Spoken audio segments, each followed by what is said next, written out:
dahulu, baru boleh berbicara. Berbicara maksudnya kayak gimana Bu Dinda? Boleh bertanya, boleh menjawab, atau boleh berpendapat. Tangannya ada diangkat, tangan kita tangan kanan ya. Kalau tangan sini tidak sopan. Untuk yang kedua, wajib memperhatikan orang yang sedang berada di depan. Saat ini yang di depan siapa? Bu Dinda kan? Berarti kamu harus memperhatikan Bu Dinda selama proses pembelajaran. Yang ketiga, nah selama proses pembelajaran kalian itu harus menjaga kebersihan diri, menjaga kebersihan lingkungan kelas, dan harus rapi. Oke, saya seragamnya sudah rapi ya, jadi tandanya kelas sudah siap untuk belajar. Yang terakhir keempat, nah seperti tadi, kalau kalian ingin izin ke keluar kelas, misalnya ke kamar mandi boleh, tapi berdiri, tidak boleh gerombol, harus tunggu temannya. Bisa dipahami? Saya. Untuk tahapan kegiatan pembelajaran hari ini ada 4 ya. Jadi nanti kalau kalian bersama Bu Dinda, ada 4 kegiatan yang akan kalian lakukan. Yang pertama, kegiatan penyampaian materi yang dilakukan oleh Bu Dinda, dan kalian tugasnya harus ngapain? Harus memperhatikan. Yang kedua, mungkin membangun materi dengan bermain kuis ya. Jadi nanti kita akan bermain kuis bersama-sama ya. Yang ketiga, nanti akan ada sesi berkelompok. Nah, kan sebetulnya sudah berkelompok, jadi nanti akan mengerjakan LKPD. Dan yang terakhir, akan ada dilakukan evaluasi atau refleksi pembelajaran. Jadi hari ini kita akan belajar tentang keanekaragaman hayati di mana? Indonesia. Nah, itu tujuan pembelajarannya. Jadi kalian itu mampu untuk mengidentifikasi jenis-jenis flora dan fauna khas Indonesia beserta wilayah dan negaranya. Yang kedua, mampu menganalisis pemanfaatan sumber daya alam hayati bagi kehidupan. Dan yang ketiga, kalian itu mampu untuk menganalisis upaya dalam mencegah pelestarian keanekaragaman hayati di Indonesia. Nah, ini kompetensi yang akan kalian capai setelah mengikuti pembelajaran. Ada pertanyaan pemantik yang bisa angkat tangan ya. Oke, di pembelajaran sebelumnya kalian sudah belajar tentang letak geografis Indonesia kan? Sudah ya bersama wali kelas kalian. Nah, jadi sebelum Bu Dinda mulai pembelajaran hari ini, Bu Dinda coba review dulu materi sebelumnya agar kalian itu ingat, karena materi yang kita pelajari hari ini itu masih berkaitan dengan materi yang kamu pelajari sebelumnya. Oke, pertanyaan yang ke-1, bagaimana letak geografis negara Indonesia? Ada yang tahu? Di Afrika Dua samudra apa? Samudra Pasifik, Samudra Hindia. Oke, pastinya Hindia. Apa lagi nih? Ya, kita apa lagi? Benua. Benua. Lagi. Benua Asia dan Australia. Yang kedua, dari letak geografis Indonesia tadi, kalian kan sudah tahu ya, kira-kira apa sih pengaruhnya bagi negara Indonesia?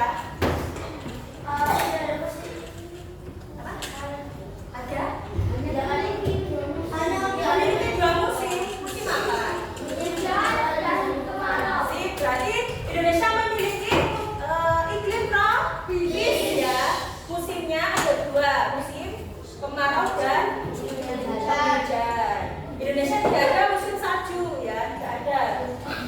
Oke, dari letak geografis Indonesia tadi itu menyebabkan bahwa Indonesia itu memiliki kondisi alam yang beraneka ragam beserta isinya ya.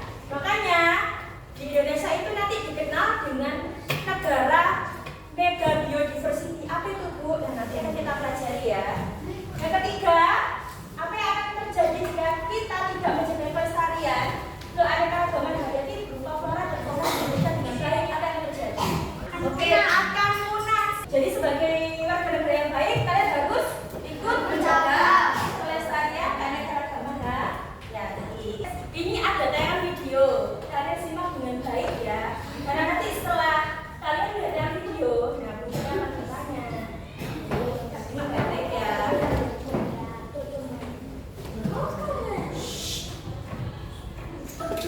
Keanekaragaman hayati merupakan hal yang penting bagi kita. Jadi sebagai indikator dari sistem ekologi dan sarana untuk mengetahui adanya perubahan spesies. Keanekaragaman hayati juga mencakup kekayaan spesies dan kompleksitas ekosistem sehingga dapat mempengaruhi komunitas organisme perkembangan dan stabilitas ekosistem. Indonesia dikenal oleh masyarakat dunia sebagai salah satu negara mega university. Sebutan ini didukung oleh keadaan alam di Indonesia dengan iklim tropis yang menjadi habitat yang cocok bagi berbagai flora dan fauna. Hal ini menjadikan keanekaragaman hayati atau biodiversitas di Indonesia menjadi terhitung sangat tinggi. Berdasarkan geografis, Indonesia terletak di antara 6 derajat bintang utara sampai 11 derajat bintang selatan. Artinya, Indonesia berada di daerah tropis. Daerah tropis memiliki ciri khas di mana suhu rata-rata antara 26 derajat Celcius sampai 28 derajat Celcius. Dengan curah hujan yang cukup tinggi yaitu 700 sampai 7000 mm per tahun dan memiliki tanah yang cukup subur karena pelambutan batuan itu cukup cepat terjadi. Indonesia juga terletak di antara dua area pegunungan udara yaitu Sirkum Pasifik dan Sirkum Mediterania. Berdasarkan hal ini, Indonesia sering sekali disebut sebagai negara Ring of Fire. Banyaknya gunung api yang ada di Indonesia menyebabkan tanah yang ada menjadi subur, terutama di Pulau Jawa dan Sumatera. Keadaan atmosfer yang sangat bervariasi ini membuat Indonesia kaya akan jenis flora dan fauna.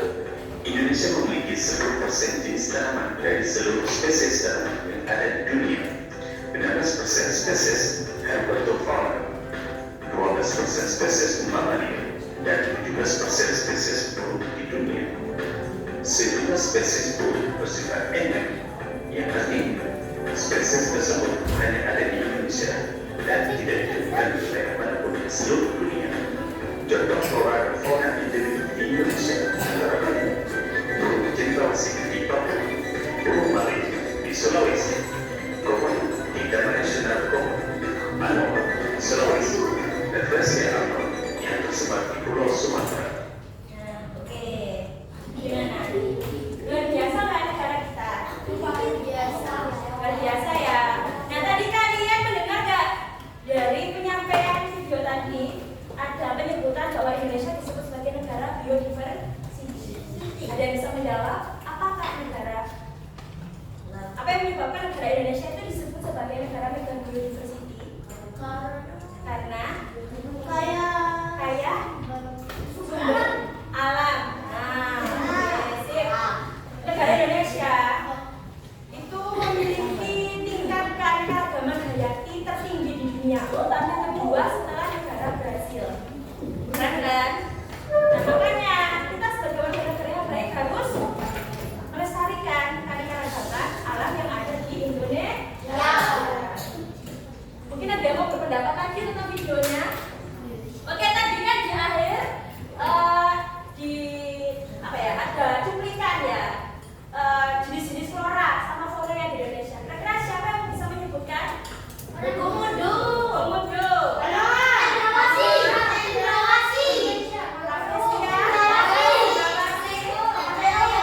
Burung maleo. Oke sih. Nah, oke, sebelum kita lanjut guys, apa sih fauna sama flora itu? Flora itu adalah kelompok tumbuhan. Ya, fauna itu kelompok hewan. Jangan sampai terbalik ya konsepnya. Jadi untuk bunga rahasia atodi, terus tanaman pisang, misalnya ya pohon jati, pohon cendana itu termasuk apa? Flora apa fauna?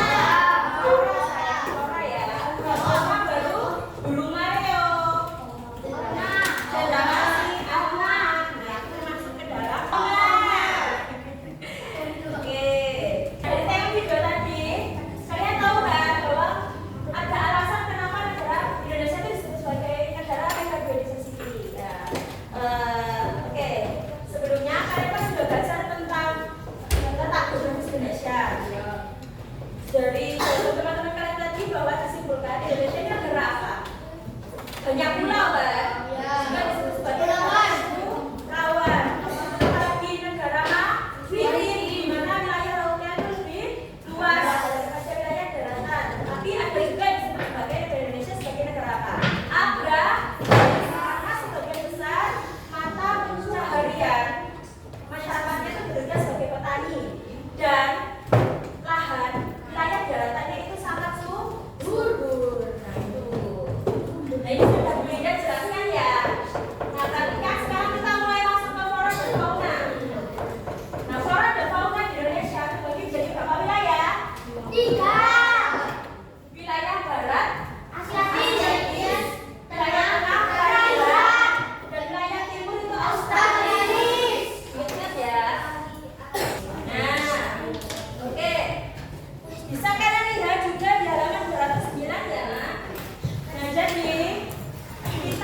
timur.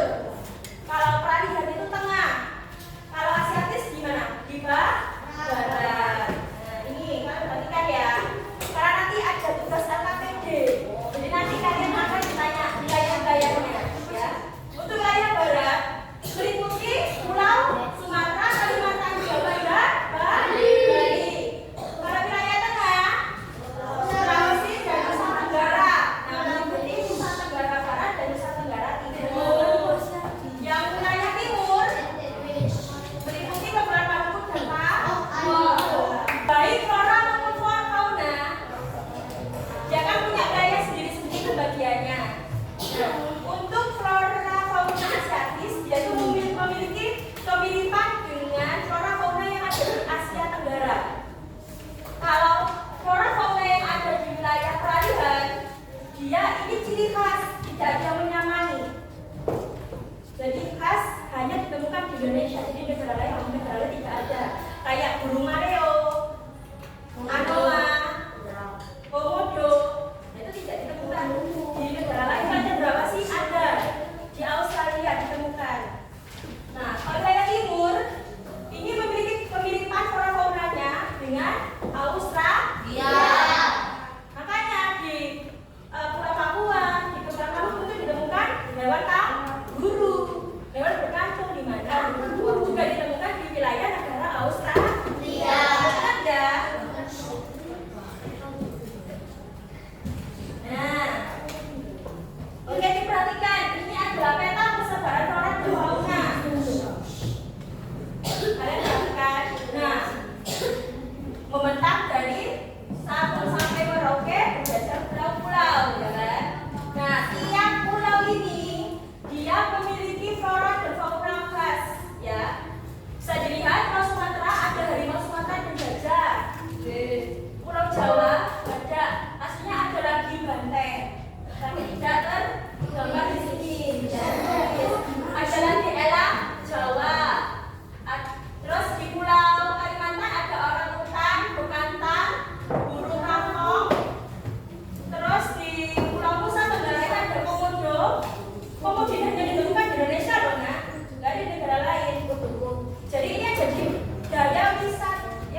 kalian. Jadi sudah kalian menjawab. Jadi tambahannya, kalian tidak boleh membuang sampah di sungai karena itu akan merusak ekosistem. Ya. Baik danau, sungai, laut tidak boleh kita buang sampah pada tempatnya. Yang kedua, menanam pohon dan melakukan reboisasi. Apa itu reboisasi? Pengunduran hutan. Reboisasi. Pengembangan hutan. Reboisasi ini menanam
Tiga. Ya. Kalian bagi sama kelompok kalian ini kan karena ada 6 soal. Dibagi, kamu misalkan nomor 1, aku nomor 2, kamu 3.